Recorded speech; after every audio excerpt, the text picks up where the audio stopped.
Hello everyone, and Daddy West muli para naman sa isang panibagong video. Okay, ang i-discuss natin ngayon ay kung ano ang advantage no ng vertical live stream na yung uso-uso ngayon.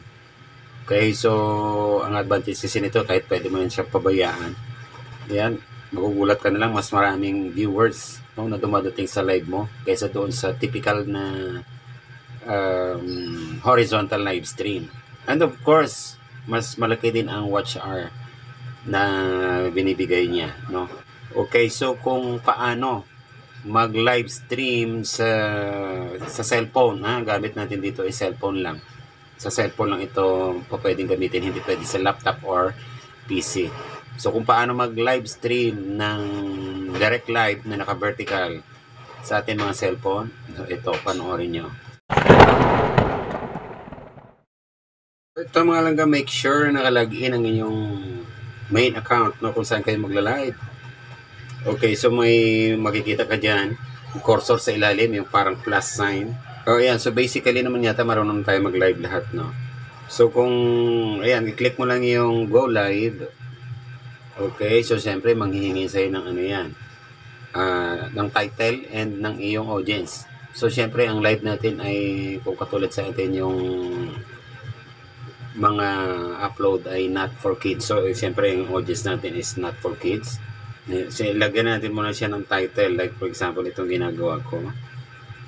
Ayan. Pag natapos na, i-click natin itong audience. I-set natin siya sa no, it's not for kids. Okay, tapos i-scroll down natin. Papunta tayo doon sa may advanced settings. Okay. So, doon makikita mo doon ng allowed chat. At saka yung para doon sa mga nagsasabi na bawal daw emoji, edi off mo na lang ang emoji mo. O allow reaction, may on and off. So kung ayaw mo ng emoji, off mo yan. Pero sa akin, dahil wala naman problema yung emoji, okay na yan, i-on ko lang.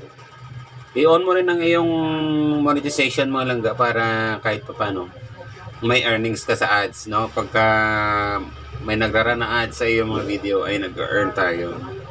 Okay, so after niya, thumbnail, pwede tayo mag-upload ng thumbnail. Pwede rin gamitin mo lang yung thumbnail mo na given.